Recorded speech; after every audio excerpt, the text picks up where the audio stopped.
Bismillahirrahmanirrahim. Assalamualaikum warahmatullahi wabarakatuh. Halo anak-anak, udah siap belajar belum? Siap dong ya. Nah, bertemu lagi dengan Ibu Resti. Hari ini kita akan belajar bareng ya. Tapi sebelum itu, yuk kita mulai dengan bacaan doa terlebih dahulu. Doa sebelum belajar. Rabbi zidni ilman warzuqni fahman.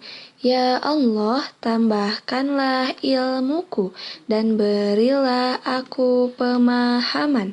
Amin. Alhamdulillah. Sekarang Ibu mau ingatkan nih, jangan lupa siapkan buku penanya halaman 184 dan 188 dan 189. Lalu jangan lupa juga duduknya yang tegap ya. Lalu posisikan duduk kalian tempatnya yang harus nyaman. Terus yang ketiga, jangan lupa simak materinya dengan baik ya. Harus fokus dan konsentrasi agar materinya tersampaikan dengan baik kepada kalian. Nah, materi pembelajaran yang akan kita bahas hari ini yaitu pertama, kita akan bahas tentang keragaman profesi dan perannya dalam kehidupan sehari-hari yang ada di halaman 184. Lalu yang kedua, ada pembagian tugas di lingkungan sekolah. Nah, ada lagi nih, materi selanjutnya yaitu tentang pecahan senilai. Oke. Mulai ya, kita masuk ke materi pertama. Nah, keragaman profesi dan perannya dalam kehidupan sehari-hari. Apa sih profesi itu? Pernah dengar nggak profesi itu apa? Profesi itu adalah suatu pekerjaan dengan keterampilan tertentu. Setiap profesi mempunyai tugas dan peran yang berbeda. Nah, profesi ini adalah pekerjaan ya anak-anak. Misalnya pekerjaan guru atau pemadam kebakaran, arsitek. Nah, itu adalah pekerjaan. Dokter juga dengan keterampilan tertentu atau keahlian tertentu. Jadi, tidak semua orang dapat menjadi dokter, tidak semua orang dapat menjadi arsitek. Jadi, orang-orang yang memiliki keahlian tertentu saja yang bisa menjadi atau mendapatkan pekerjaan yang bidang ilmunya sesuai. Nah, setiap profesi juga mempunyai tugas dan peran yang berbeda-beda kan pastinya. Nah, di sini Ibu punya macam-macam profesi nih. Yang pertama yaitu pemadam kebakaran. Nah, tahu kan pemadam kebakaran itu yang suka memadamkan api ketika ada kebakaran. Nah, tugasnya itu ya memadamkan api, lalu penyelamatan korban dan lain-lain sebagainya. Nah, lalu di sini Ibu punya gambar guru. Nah, tugas guru itu adalah mendidik, mengajarkan ilmu, dan lain-lain sebagainya. Masih banyak ya sebetulnya tugas dari pemadam kebakaran, guru, dan juga arsitek. Tapi Ibu hanya mencantumkan saja salah satu atau salah dua contohnya. Nah, yang terakhir yaitu arsitek. Nah, siapa yang mau jadi arsitek nih? Arsitek itu tugasnya merancang bangunan atau gedung atau rumah atau masjid dan lain sebagainya. Nah, biar ingat ya, Ibu di sini punya lagu loh. Kalian ikutin dari rumah ya. Boleh dihafal juga biar nggak lupa. Biar kalian tahu tentang macam-macam profesi itu apa saja.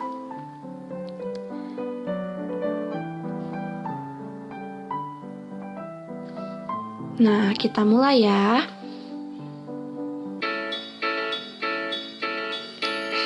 Ayo kita mengenal macam-macam profesi. Petani tanam padi, nelayan tangkap ikan, polisi atur jalan, tentara bela bangsa. Kalau besar mau jadi apa? Dokter memberi obat, pilot supir pesawat, Guru senang mengajar, atlet berolahraga, arsitek buat gedung, penulis buat buku. Kalau besar mau jadi apa? Nah, gimana lagunya? Bagus gak? Dihafal ya? Nah, selanjutnya kita akan membahas tentang pembagian tugas di lingkungan sekolah. Pastinya kalian pernah dong melakukan pembagian tugas di sekolah ya. Tuh, contohnya yaitu pembagian tugas yang sering dilakukan di sekolah yaitu piket kelas. Betul kan?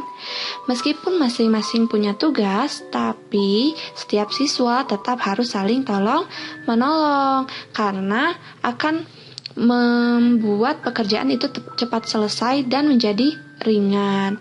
Nah, tujuan dari kita belajar tentang materi ini adalah kita harus saling bekerja sama dalam mengerjakan sesuatu, meskipun mempunyai tugas yang berbeda-beda. Seperti tadi tuh profesi juga punya tugas yang berbeda-beda ya.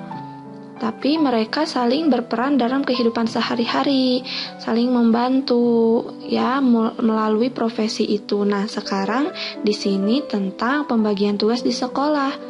Nah, kalian misalnya ada yang menyapu, ada yang beres-beres meja. Nah, itu juga memiliki tugas yang berbeda-beda.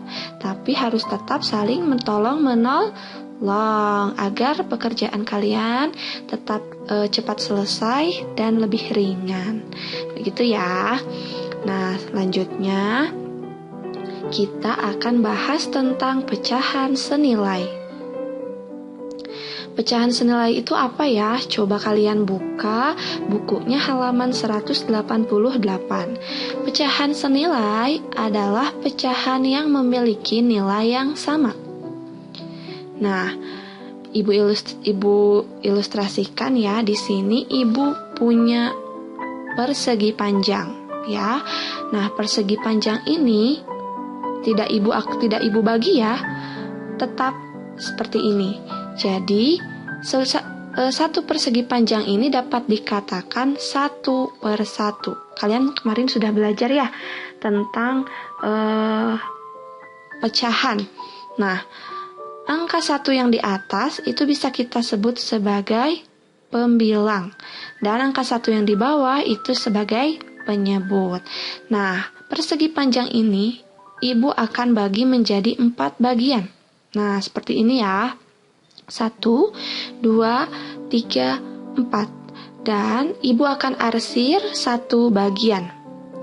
Nah, dari persegi panjang dengan 4 bagian ini dapat kita tulis pecahan 1/4. Nah, 1-nya itu adalah bagian yang diarsir dan 4-nya itu keseluruhan. 1/1, 2, 3, 4. Gitu ya.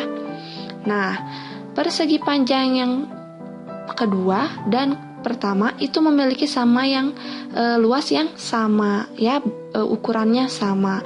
Jadi antara 1/1 dan 1/4 ini merupakan pecahan senilai, meskipun di sini ada perbedaan sedikit ya. Nah, lalu di sini Ibu akan bagi lagi menjadi 3 bagian. Nah, di sini yang diarsir menjadi 3. 1, 2, 3 dari 12 kotak ya. Ini ada 12 ya. Nah, kalau kita jadikan pecahannya menjadi 3/12. Nah, 3-nya ini adalah yang diarsir. 1, 2, 3. Nah, 12-nya itu adalah keseluruhan. Oke, nah jadi antara persegi 1, 2, dan 3 itu merupakan pecahan senilai. Nih, yang diarsirnya luasnya sama ya. Nah, semuanya ukurannya sama. Lalu yang terakhir Ibu akan bagi lagi menjadi 6 bagian ya. Yang diarsirnya 1, 2, 3, 4, 5, 6. Nah, 6 dari 24 bagian. Oke, jadi kita bisa tulis pecahannya seperti ini. 6 per 24. 1, 2, 3, 4, 5, 6. 6 per 24. Oke, nah semua ini merupakan pecahan yang senilai karena memiliki atau berasal dari persegi panjang yang sama ukurannya. Oke, ngerti ya anak-anak? Kalau belum, boleh ditanyakan langsung ke Ibu atau ke Ibu Fitri, Ibu Eli, Pak Agung, atau Pak Gugun, ke wali kelasnya masing-masing ya, tentang pecahan senilai ini. Nah, lalu di sini Ibu punya soal. Soalnya dilihat di buku pena ya. Nah, di sini ada contoh soalnya. Kita akan menentukan pecahan senilai yang dinyatakan dalam bentuk garis bilangan pecahan berikut. Oke. Nah, berdasarkan garis bilangan, pecahan senilai dihubungkan dengan garis putus-putus. Oke, di sini sudah ada garis putus-putusnya ya. Di sini adalah contohnya aja. Jadi kita bisa tahu angka ini dari mana, angka ini dari mana, begitu ya. Berdasarkan garis bilangan ini. Yang pertama, 1/3 senilai dengan 2/6 atau 1/3 sama dengan 2/6. Nah, bisa ditulis seperti ini ya, sederhananya. Nah, 1/3 senilai dengan 2/6. Coba kita lihat, 1/3 ada di mana ya? Nah, ini dia. 1/3 senilai dengan, kita lihat, garis putus-putusnya kemana? 2/6, betul ya? Jadi 1/3 itu merupakan pecahan senilai dengan 2/6. Lalu yang B, 1/4 senilai dengan 2/8. Coba kita buktikan, 1/4 senilai dengan 2/8. Coba kita lihat garis putus-putusnya sampai mana? Nah, sampai 2/8. Betul ya? Sampai seterusnya. Yang C, yang D juga seperti itu. Nah, nanti kalian kerjakan yang halaman 189. Mengisinya seperti itu ya. Nanti ada garis bilangan seperti ini, namun tidak ada garis putus-putus. Jadi nanti kalian boleh tarik garis putus-putusnya sendiri ya, pakai pensil. Oke? Oke, alhamdulillah materi kali ini telah selesai. Jika belum ada yang dipahami, langsung tanyakan saja ya ke ibu atau ke guru lainnya. Sekian, wassalamualaikum warahmatullahi wabarakatuh.